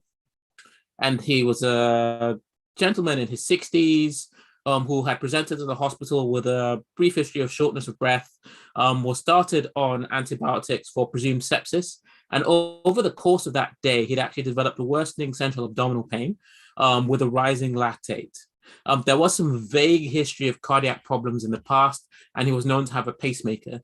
And so as a result, he was fast-tracked to the intensive care unit, admitted to us for optimization prior to a surgical consult and abdominal surgery. So this guy rocks up in the intensive care unit. And the first thing I noticed when I would see him was he was very cold and clammy and sweaty. So I got the trusty ultrasound probe out, and I thought I would have a look. So I am just going to share my screen. Let's see.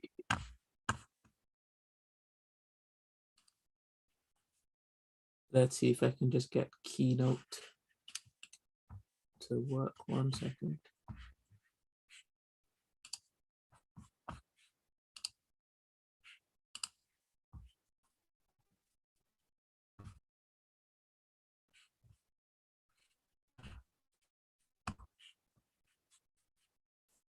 There we go, coming up now.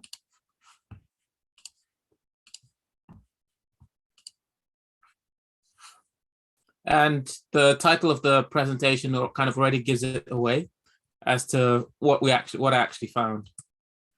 So first thing I'll start off with is I normally start off looking at critically unwell patients by looking at the lungs, just because it's very fast and the easiest thing to do. The first thing I noticed was he had B lines. He had quite a lot of B lines. And there are B lines on both sides of the lung. So there are B lines on the right and there are B lines on the left. So at this point, I thought I'd have a look at his heart next. And this was the first view, immediately the first view I saw.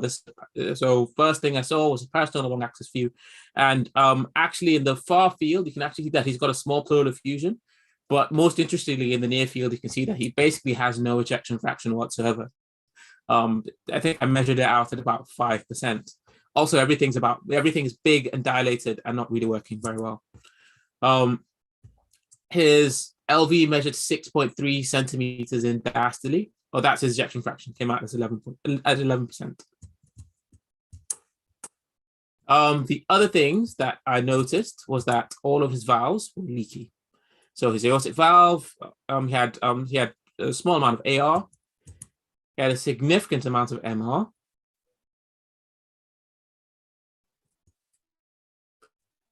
There's a right ventricular inflow view where I can actually see his pacemaker. And he also had a significant amount of tricuspid regurg as well. Now, that may have been pacemaker related, but it may not have been. So I'll just fast forward through this. This is quite important as well. So this is a different view, right ventricular outflow tract view, looking at his RVOT and his main pulmonary trunk. And they're actually both dilated, which is actually quite a good sign, a sensitive sign for pulmonary hypertension. And you can see here he had some pulmonary regurg, which is quite normal in most people. I think I get a better signal here, but more interestingly, you can actually see his pulmonary regurg is quite high jet. So you can actually work out pulmonary artery mean systolic mean pulmonary artery pressure and diastolic pulmonary artery pressure based on the amount of pulmonary regurg that you have.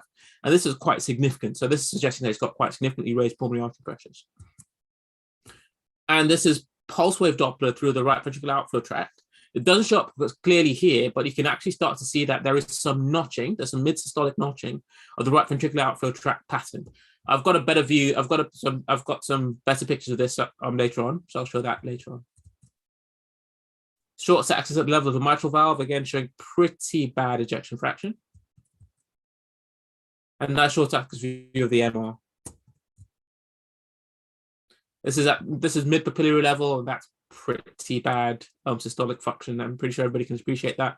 You can also see that the septal wall is actually quite thin. So he's almost certainly had an old myocardial infarct at some point. And then I'll move on to here. We can actually see he's got significant pulmonary hypertension and significant tricuspid regurg. And this is the better view of his pulmonary regurg. So his regurg jet is hitting 3.5 meters per second. So if you 4V squared that's nearly 49. So that's nearly 49 millimeters of mercury at his mean pulmonary artery pressure.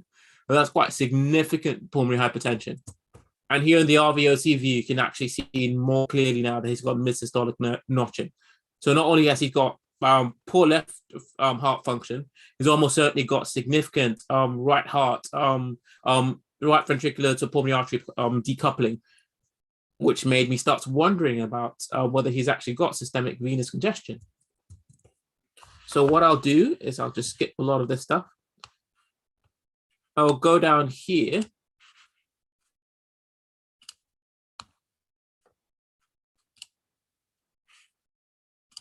To where I actually measure his tricuspid regurg, and you can see that his RVSP is actually 63 millimeters of mercury. Then this is without including the IVC.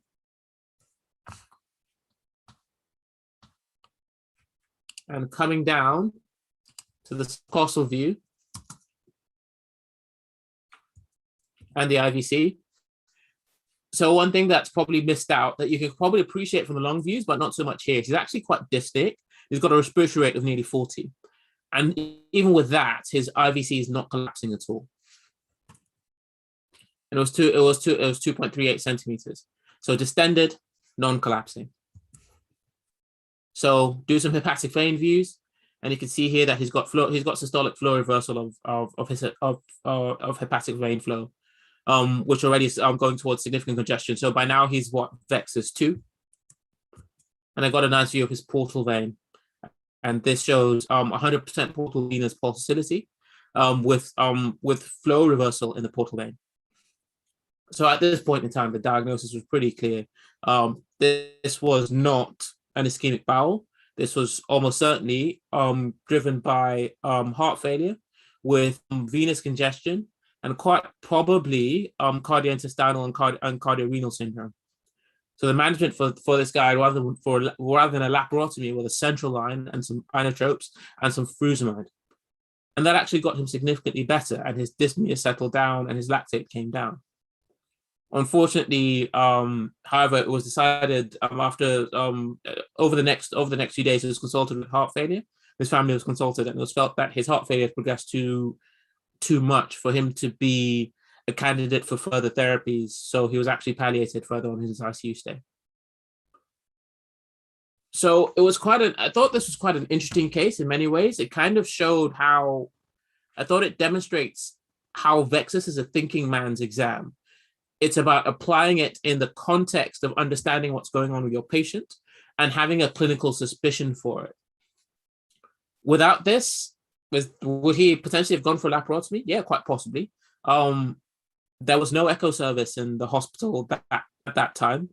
There was nobody else on the unit who could echo. And the genuine plan was to fluid resuscitate him until he could get a general surgical consult and go for laparotomy. And this completely changed his management.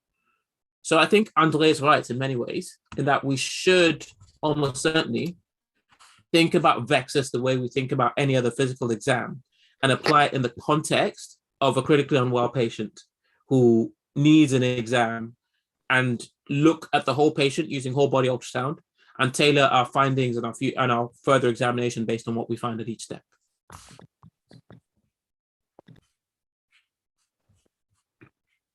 Thank you very much, Segun. That is a really interesting case. You know, and considering that he was already so, I suppose he was quite comorbid at that stage already. You know, I suppose it stopped him from having an unnecessary intervention, and a laparotomy is probably one of the most severe interventions that you could probably give someone, especially when they come up to the unit. And you know, the problem is obviously not ischemic bowel, it's just that there's no forward flow in the gut. Yeah, that's you know, that really, you know, changes things for the patient, doesn't it?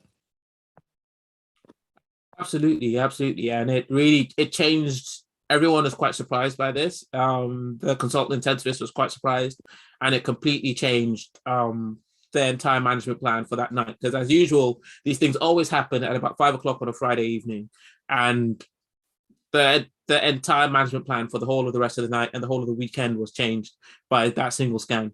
That scan took me, what, 10 minutes probably?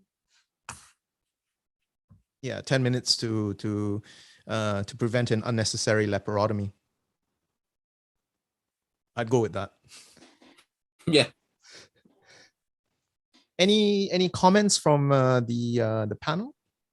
Yeah, well, this is a great case because it's the first time I see venous congestion presenting the way you present it, and it makes a lot of sense. When we start using it, you know, one of the other signs we have, you know, we describe encephalopathy, but I had a case, you know, when you do heart transplant, you often take a normal heart and you replace it from a very abnormal heart. But what you don't do is that when you insert a new heart, you have not corrected the significant venous pressure or fluid accumulation that accumulate over 12 years. Okay, so these patients are already fluid overload when they get a new heart. So what happened is then the next day, or often and the second day, like what we saw on the portal possibility study, they will become encephalopathic. And I had one patient who exactly had the same type of Doppler signal, like a biphasic signal. This is very bad. By the way, when you have a biphasic portal flow, if you don't correct it, these patients, by experience, that they don't do well. Okay, and this patient was complaining of blurred vision. And in fact, when you look at the optic nerve sheet, it's pretty enlarged, and that was not from intracranial hypertension, that was just from venous congestion. So as we remove 2-3 liters, his vision improved, okay, because he was having less edema on his optic nerve. So it's quite interesting that there are more and more symptoms that, you know, you've been recognizing and people will recognize that are indirect signs of venous congestion. And And the point is that I think the key message here is that if you have someone who has problem with his blood pressure, as you think he's hypotensive, you look at the heart. If someone is short of breath, you look at the lung. But if someone has renal dysfunction, you need to look at the kidney. Okay, and I think that's been the error. And this is what I find it difficult sometimes with nephrologists, is that they don't look at the organ, for which they should tell us what the organ looks like.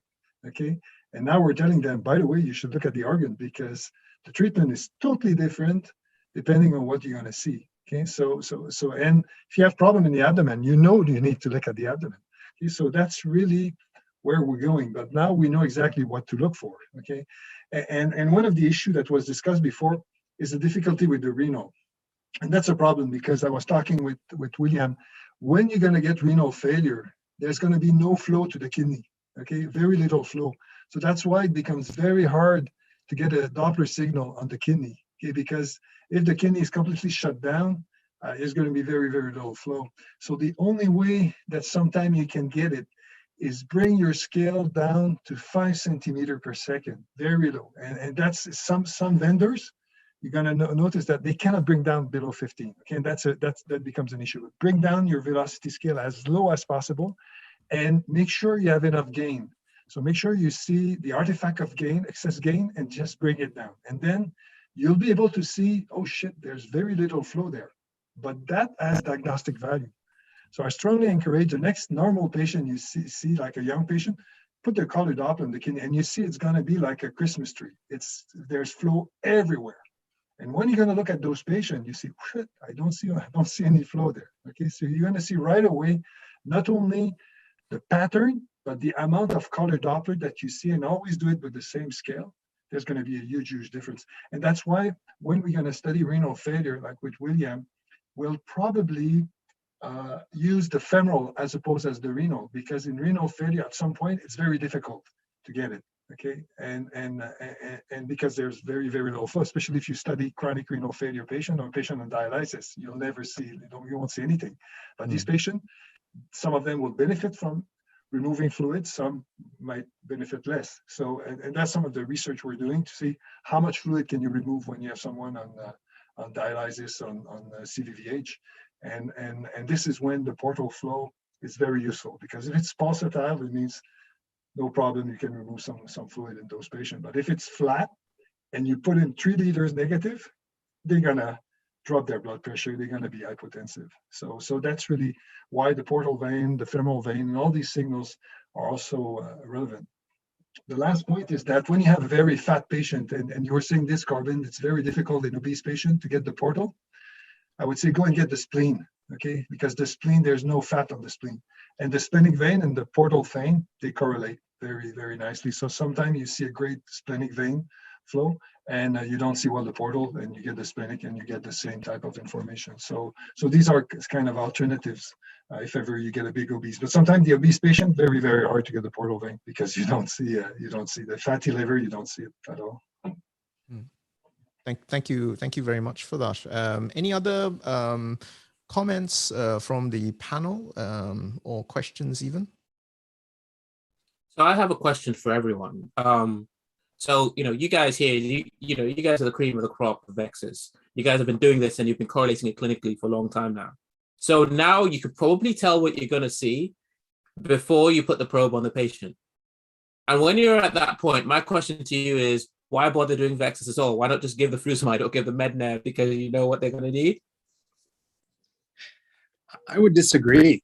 I think that it shows that, and I've had a number of cases which one way or another that I expected to see something and saw something. Maybe I'm just the one who's terrible, but I think that's where, point of care ultrasound is important. And it's not just to teach you and confirm what you think, but at least for me, many times it's kind of surprised me. And sometimes I've busted myself for having been lazy and not doing it earlier and thinking along as opposed to knowing, and I think that's what point of care ultrasound gives us, even just earlier, I had a resident who was like sitting thinking about the fluid status based on the chart and the labs and all that stuff. And then you're starting to say, well, I'm thinking this. I said, why don't you go take a look so you'll actually know?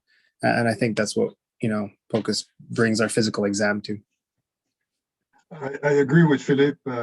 It's often a humbling experience, and you think it's going to be like this, and sometimes it isn't. As time goes on, we're getting better and better because, for instance, most of the time, if you see a flat CVP, regardless of the number, it's unlikely that you're going to get portal positivity. Okay, so that in some case, but in some time, it's a surprise. And I would say the more you examine the patient, the more sometimes you become humble, okay, and say, oh, I thought it was this.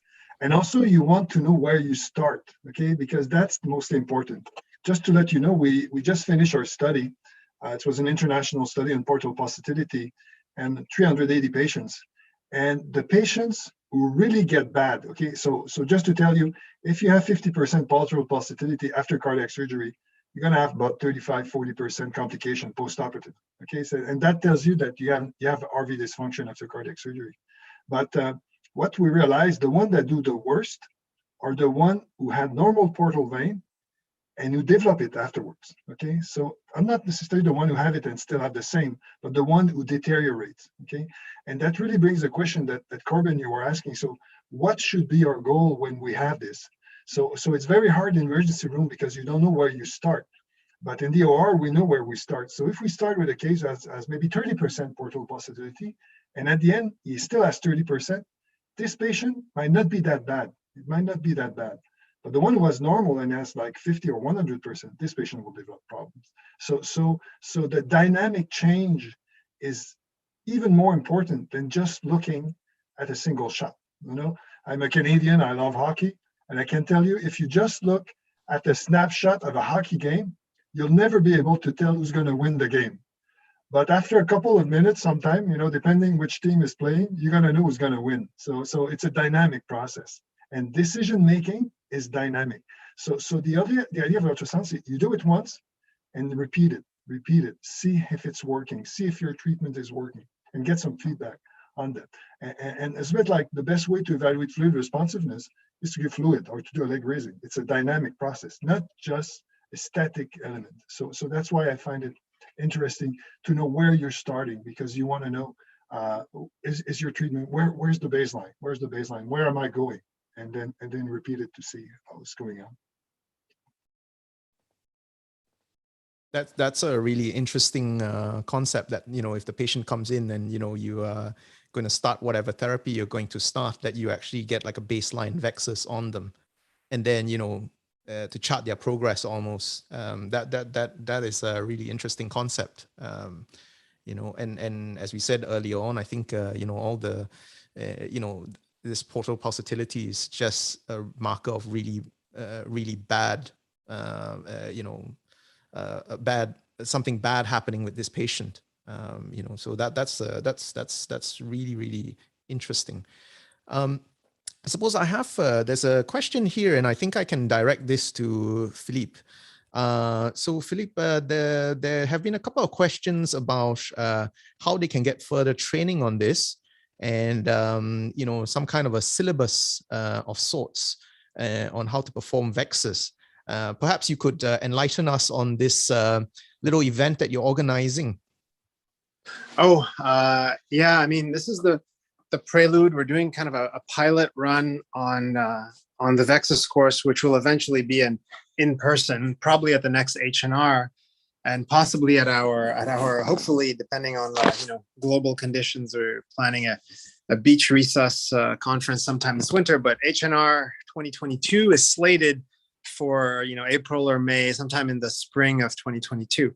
But what we've got planned in September is a sort of a 3 to 4 hour didactic, followed by a 3 to 4 hour workshop on VEXUS, and kind of going through it where, Korbin's involved in this, Rory, another of the VEXUS authors, also involved in this, and where we kind of want to take people, because I think the magic isn't all around these case discussions and people bringing up and what do you do with this, because going through, obviously it's necessary to go through the VEXUS literature and the understanding of congestion, but it's in the nuts and bolts of what you do every day, and everyone's got a bit of a different angle. André is showing all the post-op, peri-op, post-op hearts. Korbin in the ED, I do general ICU and sort of ward critical care consults and sort of POCUS consults. So putting all that together, I think, is what's useful. I mean, if you go to the, I think, Thinking Critical Care blog, I think one of the last 2 posts is on the VEXUS course.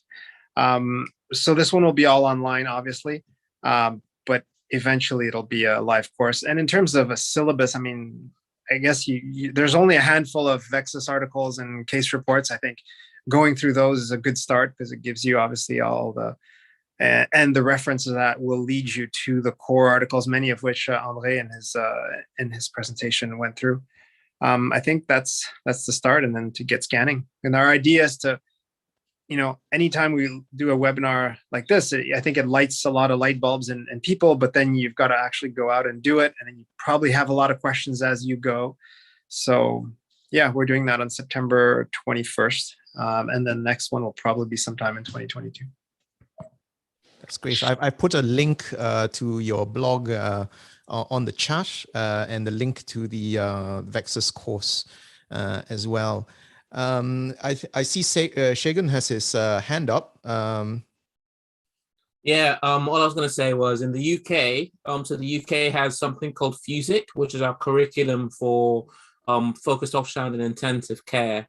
And earlier on this year, FUSIC just launched their new accreditation called FUSIC HD or FUSIC Hemodynamics, which is like an intermediate level critical care echo accreditation that covers some advanced modalities, so some advanced Doppler measurements of left atrial pressure. And for the first time, it actually includes VEXUS. So the UK FUSIC committee is, and the FUSIC HD accreditation is the first accreditation in the world to have VEXUS as part of it. So something for people to, something else for people to think about. Yeah, and I will try and get I'll post a link to that as well in the chat. This will I posted a link already to the. Oh, to did the you? article. Okay, perfect. It's there. Yeah. Thank you so much. I'll put it into the intro for the webinar as well, so people can refer to all the links posted in there. Any further comments from any of the panelists and obviously the attendees? If you have any other questions there, please put it into the chat. And then so final words, I suppose, and I'll get to each panel member. Segun, you're the last person, so I hope they don't take all the fancy bits.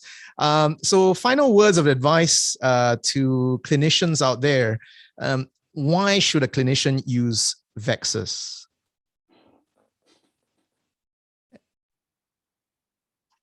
If I can start, I would say, because you want to know why.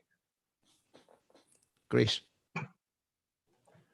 I would say if you haven't done this before or just kind of dabbling or whatever, don't get discouraged. Just practice. Nobody is an expert at first, and it will come, and you'll be a better doctor in the end for it. I just saw a little flash across of a question, relating it to APRV, and I imagine it's the influence of high airway pressure on VEXUS, and that's what I'm going to give as a little tidbit.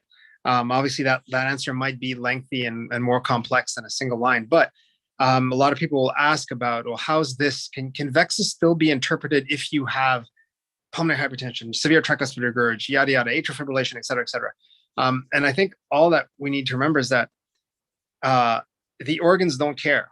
The organs don't care what the cause of the congestion is. They're not going to give us a buy because, I'm not going to bother with this congestion since it's caused by increase in thoracic pressure. That's nonsense.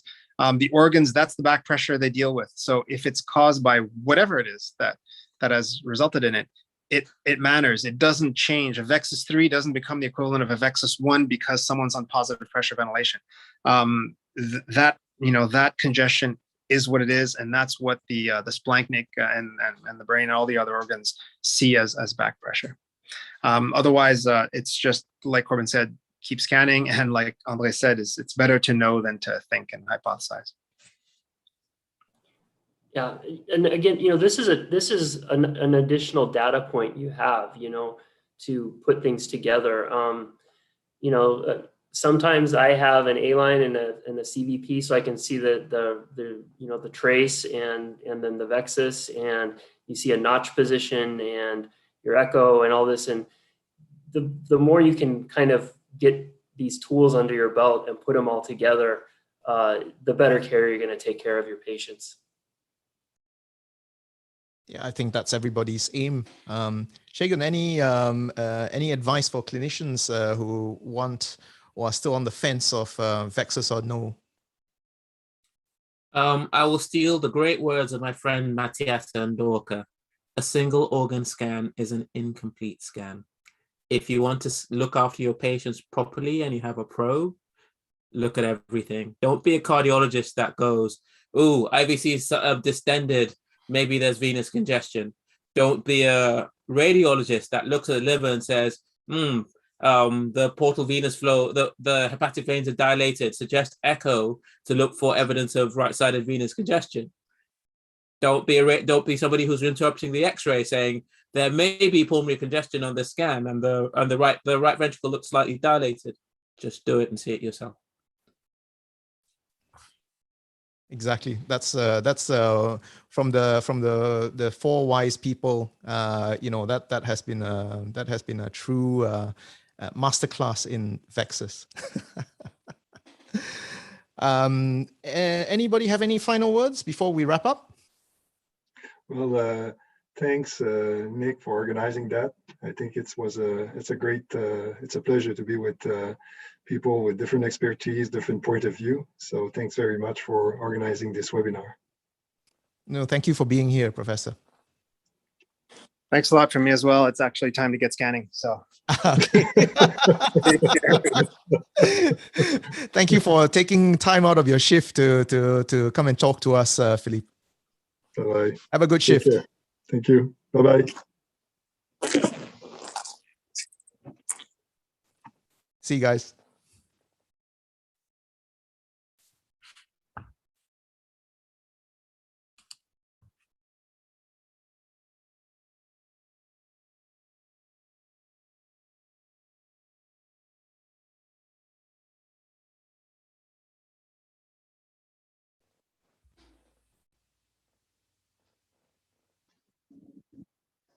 Do you know where the recording will be available?